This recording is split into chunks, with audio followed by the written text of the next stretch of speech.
ئێرە ڕادیۆی دەنجیگەلە.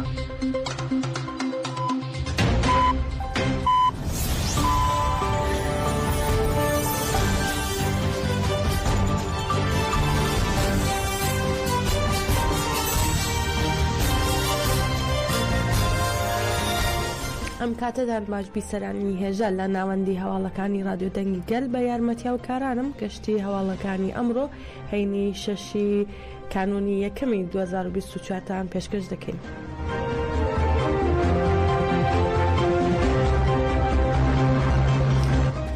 شاری حەما لەلایەن گروپە چەتەکانی سەربا دەوڵەتی داگیرکەری تورکەوە داگیر کراوە.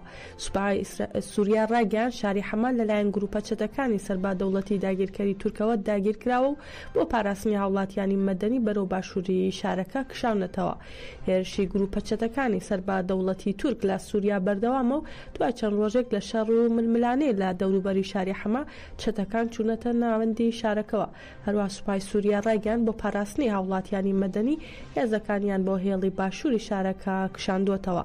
لە ئەنجامدا چەتەکان چوونەتە ناوەندی شارەکە و زیندانی ناوەندی شارەکان کۆنتڕۆڵ کردووە و زیندانیەکان سەربەست کراون.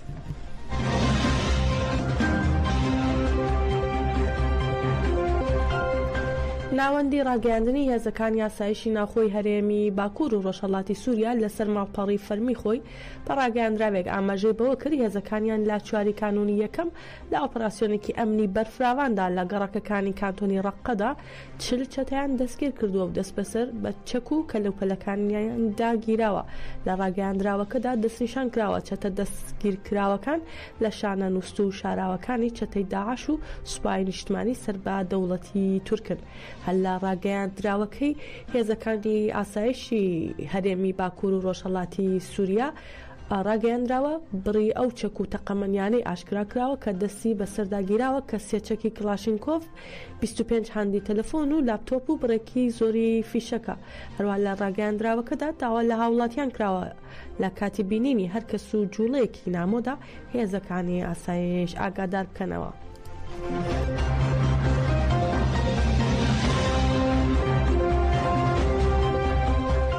هەروەها ناوەندی ڕاگەیاندن و چاپەمەنی هێزەکانی قەسەدە سەبارەت بە هێرشی چەتەکانی داعش بۆ سەر هەرێمەکە و پێشاتەکانی سووریا بەیاننامەیەکیان بڵاو کردەوە و ڕایانگەیان هەموو هێرشەکانی چەتەکانی داعش بۆ سەر هەرێمەکە تێک دەشکێنین. ناوەندی ڕاگەیاندن و چاپەمەنی هێزەکانی سووریای دیموکراتیک قەسەدە لەبارەی هێرش و پەلامارەکانی چەتەکانی داعش و پێشاتەکانی سووریا ڕایانگەیان چەتەکانی داعش ڕۆژ بەڕۆژ لە چۆڵەوانیەکانی حومس و دەیرۆزور لە کۆنتڕۆڵی هێزەکانی حکوومەتی دەمیشق دەردەچن و وتیشان بۆ ڕێگریکردن لە هەر جۆرە هەوڵی چەتەکان بۆ هێرشکردنە سەر هەرێمەکە و دووبارەکردنەوەی سیناریۆی ساڵی 2014 قەسەدە هەر جۆرە ئامادەکاریەکی کردووە.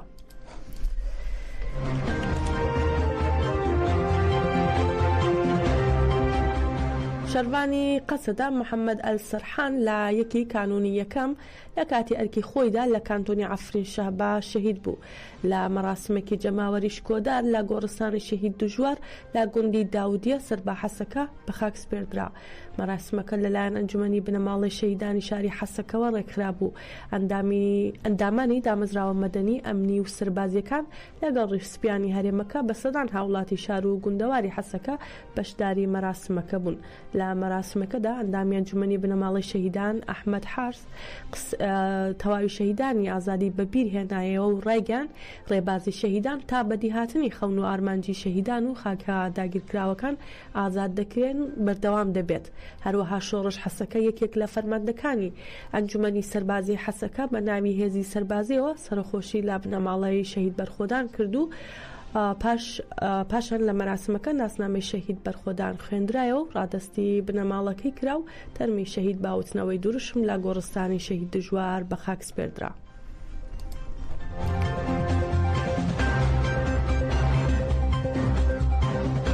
لا دژی هێرشی داگیرکاری گروپە چەتەکانی سەربا دەوڵەتی داگیرکەری تورک بۆ سەر باکوور و ڕۆژهەڵاتی سووریا و دەست بە سەرداگرتنی شارەوانیەکان لا گۆڕەپانی شاریوان چالاکی جەماوەری ئەنجامدرا و ڕاگەیاندراوێکیش خوێندرایەوە. هاوسەرۆکانی شارەوانیوان عەبدوڵڵا زەیدان و نەسلیحان شەدال و گەلێک کەسی دیکە لە چالاکیەکەدا بەشدار بوون. لە چالاکیەکەدا دروشمی گەلی کورد ڕۆژاوا بەجێ ناهێڵێت و خاوەنداری لێدەکاتیان بەرز کردەوە. هەروە پەرلەمانتاری دەمپارتی وان زۆلکۆف ئۆچار ئاماژەی بە سەپاندنی قەیوم لەسەر شارەوانی مەکسی وان کرد و وتی نەسلیحان شەداڵ و عەبدوڵڵا زەیدان ئیرادەی گەلی وانن و وتیشی بڕیارەکەی دادگای باڵا بە پێی فەرمانی سیاسی دراوە و پەیوەندی بە یاسا و دیموکراسیەوە نییە. لە بەردەوامیدا لە مەراسمەکەدا تیشکخرایە سەر هێرشەکانی سەر باکوور و ڕۆژهەڵاتی سووریا و جەختیان کردەوە بە دڵنیایەوە خەڵکی ئامەدووان لە بەرامبەر هێرشەکانی سەرگەلی ڕۆژاوا بێدەنگ نابن و هەروەها لە درێژایی ڕاگەاندراوەکەدا وترا ئارمانج لەوەی کە بەڕێز ئۆجەلان بەرخۆدانێکی مەزن لە ئیمراڵی بەڕێوە دەبات ئەوەیە کە ناچاریان بکە دانوستاندن بکەن. هەموو گەلی کورد و دۆستەکانی لە مەسەلا تێدەگەن وەک چۆن لە ماوەی 26 ساڵ ڕابردوو بەرخۆدانێکی مەزن لە ئیمراڵی بەڕێوە دەچێت.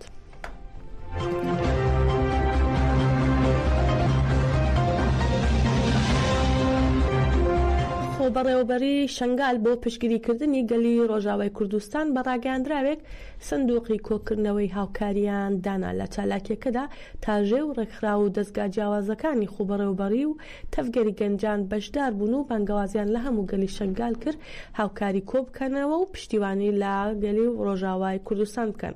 هەروە لە چالاکیەکەدا ڕاگەاندراوێک لەلایەن هاوسەرۆکی ئەنجومەنی خوبەڕێوەبەری دیموکراتیکی شنگال مەخەدەشە لەسەر ناوی نایف شەمە خوێنرایەوە و تێکدا هاتبوو ئێمە هێرشی گروپە چەتەکانی سەربا دەوڵەتی تورک بۆ سەر ڕۆژاوای کوردستان شەرمەزار دەکەین و سندوقی هاوکاریمان بۆ گەلی ڕۆژاوای کوردستان داناوە و تاواکارین هەموو بەشدار بن لە کۆمەکردن و بەخشینی هاوکاری.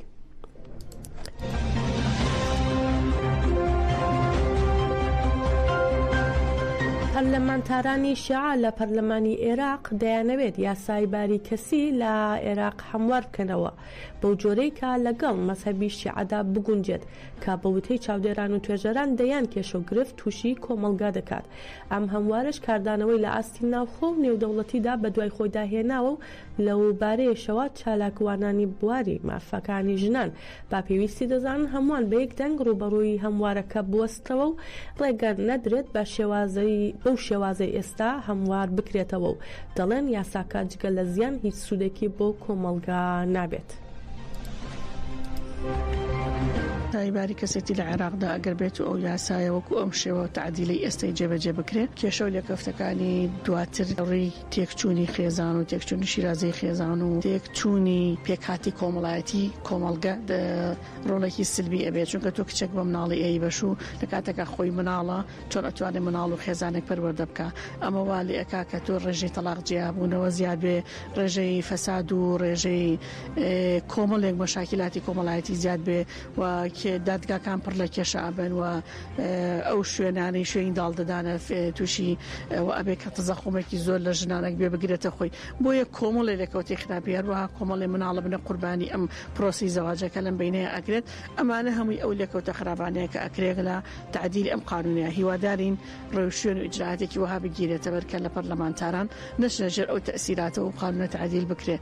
قەرار لەسەر دراوە کە لە 9 ساڵەوە هاوسەرگیری پێ بکرێت پرۆژە یاسایەکە کە ئێمە پێویستە پەرلەمانتارەکان و چالاکوانەکانی کۆمەڵگەی مەدەنی ڕوبەڕووی ببنەوە بۆ ئەوەی کە لە کۆمەڵگای ئێمە بە پێی مەسەبەکانیش کچە بێت گاتە تەمەنی بڵۆخبوون ئەنجا قەراری لەسەر هاوسەرگیری بکرێ و ئایا بەدەنیەن و تەمەنیەن ئەتوانێت ئەو بارە لەسەر شانی هەڵبگرێ نەک ئەوەی کە لە تەمەنی 9 ساڵاکان نەگەشتۆتە هیچ تەمەنێکی بڵۆخبوون بۆ ئێمە وەکو چالاکوانەکانی کۆمەڵگەی مەدەنی وەکو پاراستنی مافیافرەتان پێویستە یەک دەنگ بین لە وەستانەوەی دش بە و یاسایی کە قەراری لەسەر درێ لە عێراق.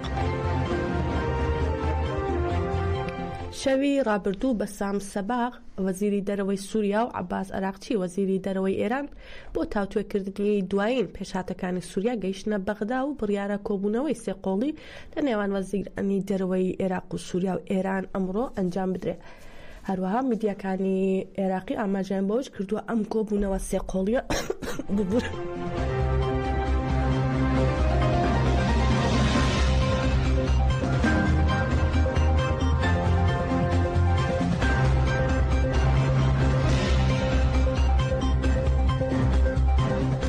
بەبورن ئەم کۆبوونەوە سێقۆڵیە دوای ئەوە دێت کە گروپە چەتەکانی سووریا کۆنتترۆلی هەردوو پارێزگای حەلەبوو حەمایان کردو لە پارێزگای حومسیش نزیک بوونەتەوە.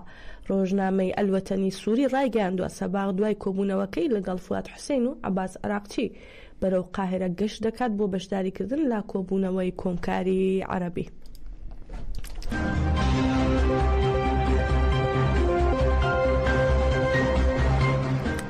لە هۆڵی ڕێکخراوی ئازادبوون لە شاری سلێمانی بە دەست پێشخەری ڕێکخراوی ئازادبوون و ڕێکخراوی خەڵک بۆ گەشەپێدان لە چوارچێوەی هاڵمەتی بەرەنگاربوونەوەی توندوتیژی دژی ژنان پانێلێک بە ناونیشانی ڕەهەندەکانی توندوتیژی دژی ژن وەک چاک لە هەرێمی کوردستاندا بەڕێوە چوو. دیاز نەجمەدین یەکێک لە بەشداربووان تیشکی خستە سەر نایەکسانی گەشەی ئابووری ژن و پیا و دۆخی ژنان لە هەرێمی کوردستان و وتی ژنان هێشتا لە ڕووی ئابووری سربەخۆی خۆیانەوە وەک پێویست گەشەیان نەکردووە و لە هەر کۆمەڵگەیەک فرەژنی هەبێت ئەوە کۆمەڵگایەکی نایەکسانە وەک کۆمەڵگای هەرێمی کوردستان.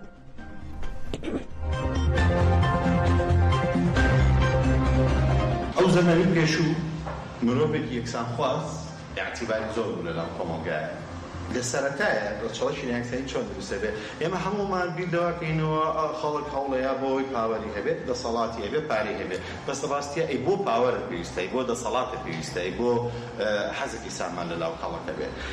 لە زۆر کۆلەوە بەتایبەت لەم 4-5,000 ساڵە یەکێک لەو هەوڵانەی پیاوان یاوێنە بۆ دەستگرتن بەسەر خودی پارە و دەسەڵاتان نەبووە بەڵکو بۆ ئەو بەدەست بەسەر ژنان بگرن.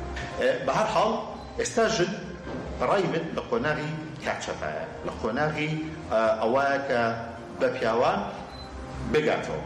طبعا هێزەکان لە کۆمەڵگەیە باسییان کرد هاوڕێیان هێزی جەستەیی هەیە هێزی ئابووری سیاسی هەیە ئاینی هەیە هەر یەکێک لەو هێزانی کە لە کۆمەڵگای هێزی فکری هەیە ئێستا باوباوی وەیە کە بە ناوبانگ بی هێزی ناوبانگ کاریگەری دروستەکات هەر یەکێک لەم هێزانە لەسەری بکەین بینین ناباڵانسیە گەی لە نێوان ئەوەی کە هێز بە زۆری لەلای نێر یاک لەلای نییە بە زۆربەیانە باڵانسی بوونی هێز لای نێرینەیە کە کۆمەڵگاکە تەکی دەکاتە بەسەر ئەوەی کە بەم شێوازە بێت بۆیە زۆرینەی تونوتیژەکان تونوتیژی جەستەیی لە کۆمەڵگەیە لەبەرەوەی پیا و هێز بەکارێن هێز جەستەیی بەکارێنێت تونوتیژیا کوشتن لە هێزی ئابووریە بەمان شێوە هێزی سیاسی بەمان شێوە زۆرەکانی دەکرێت. ئەگە سەیری بکەین بڵێن خۆی بوونی دەسەڵات یا بوونی هێز بۆ خۆی کێشە نییە موشکیلەکە لە چیایە لە خراپ بەکارهێنانی هێزانە. لە ڕۆژهەڵاتی کوردستان سوسان حەسەنزادە چالاکی مەدەنی و مامۆستای زمانی کوردی لە بۆکان بە مەبەستی تێپەڕاندنی حکمی زیندانەکەی دەست بەسەر و ڕەوانەی زیندانی ناوەندی ڕژێمی ئێران لە ورمێکرا. سوسان حەسەنزادە پێشتر لەلایەن لقی سەویەکی دادگای تاوانەکانی دوی ڕژێمی ئێران لە شاری بۆکان بە تۆمەتی بانگەواز لا دژی ڕژێم بە 3 مانگ بەندکران مەحکوم کرابوو.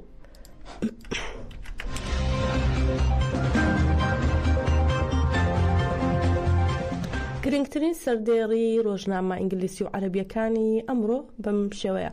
ڕۆژنامە ئینگلیزیەکان دیلی تلگراف نووسیەتی هۆشداری بە دایکان و باوکان دەدرێت ئاگیان لا منداڵەکانیان بێت توندڕەوی لەسەر ئینتەرنێت زۆر بووە. هەروەها تایمز لە زاری ماکرۆنەوە نووسیەتی تۆندڕەوەکان بە دوای ئاژاوەدا دەگەڕێن. فاینانشال تایمزیش نووسیەتی بەهای بیتکۆین بەرز بۆتەوە و سەردەمێکی زێڕین بۆ دراوە ئەلکترۆنیەکان دەستی پێکردووە. ئۆرشەلیم پۆستیش لە زاری بەرپرسی ئاژانسی ئاسایشی ئیسرائیلەوە نووسیەتی سەرۆکوەزیران داوای کردو سێخوڕی بەسەر وەزیرەکانیشەوە بکرێت. ڕۆژنامە عەرەبیەکان شەرقەڵ ئەوسەر نووسیەتی گروپە چەکدارەکان چوونە نێو حەما چاوەکان لەسەر حومسە. قودسی عەرەبیش نووسیەتی سەدر داوا دەکات عێراق دەستێوەردان لە حکوومەت و میلیشیاکانی سووریا نەکات. هەروەها عەرەبی جەدید تیترەکەی بەم جۆرەیە ئەمڕۆ چاودێری ئاگربەستی لوبنان دەست پێ دەکات و ڕۆژنامەی عەرەبیش نووسیەتی لە بری چارەسەری ناکۆکیەدارایەکانی نێوان بەغا و حکوومەتی هەرێمی کوردستان بەرەو ئاڵۆزی زیاتر دەچن.